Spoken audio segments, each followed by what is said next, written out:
Her er en lille kort introduktion til fadelsanlægget i Ramløse Forsamlingshus. Vi har et anlæg med 2 haner. De sidder oppe på bordet her. Nede under bordet, der har vi selve fadelsmekanismen. Herover har vi køleanlægget, en fustage med øl og en kulsyre. Op under her, bordet, der er der tænd og sluk for køle. Hvis I tænder, sådan der, så køler anlægget. Når man modtager anlægget og har lejet anlægget og skal bruge det, så vil det altid være klar til brug og rengjort. Op under her sidder nogle manometre. Det skal man ikke røre ved. Hvis man justerer på det, piller ved det, så kan man risikere at ødelægge sin egen øl og sin egen fest, og det vil være synd. Når man nu starter op, så starter man selvfølgelig med at tænde for kølingen her. Vi slukker lige for den, for det larmer. Man skruer op for kulsyren.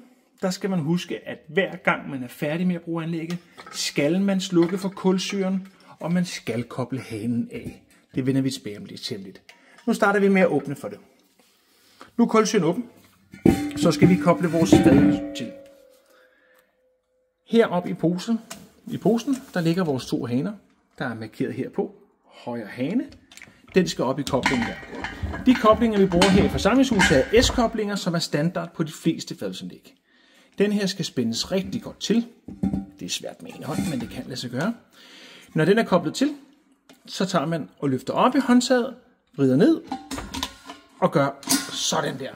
Nu er fadelen koblet til, og der vil nu være fadelen klar i hanen. Nu er vi oppe ved anlægget, og vi har nu koblet vores fadel til. Anlægget er nu klar til brug. En kort beskrivelse om selve anlægget. Taphanerne, som der er her, nu tager vi venstre, for der er ikke noget på.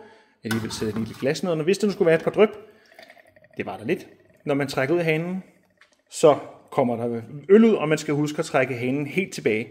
Skubber man lidt den anden vej, så kommer der skum ud, hvis man har lyst til at lave en flot skumkrone på sin øl. Herinde er hastigheden på øllen. Den justerer man, så det passer til den øl, man har. En mørkere øl skal måske løbe lidt langsommere. En lysere øl kan måske køre lidt hurtigere. Det er altid en god idé at starte op med at være slukket. Her. Det tester vi så herovre nu, for der har vi puttet øl på. Der løber det meget langsomt. Så åbner jeg lidt mere for hanen. Det var måske for meget i forhold til, hvad det er. Sådan, det passer meget godt. Når man er heroppe, skal man ikke blive forskrækket, når der kommer lilla væske ud af. Den lilla væske er en rensevæske, og den skal bare tømmes af. Her. Rensevæsken er slet ikke farlig. Det er kun med til at sørge for, at vores anlæg står og holdes rent. Og det kan også være, at vi har renset det hele igennem og skyllet igennem, som vi gør nu her. Ja, det plasker lidt, og man skal måske holde koppen glasset op under. Lige nu er det så, jeg har sat vand på, for der er ikke noget øl i anlægget. Lige nu er det så bare rent vand, der kommer ud. Og så er vi klar. Anlægget er nu oppe at køre, og man justerer her på siden. Det var en kort video til vores fadelsanlæg i Ramløse Forsamlingshus. Rigtig god fornøjelse.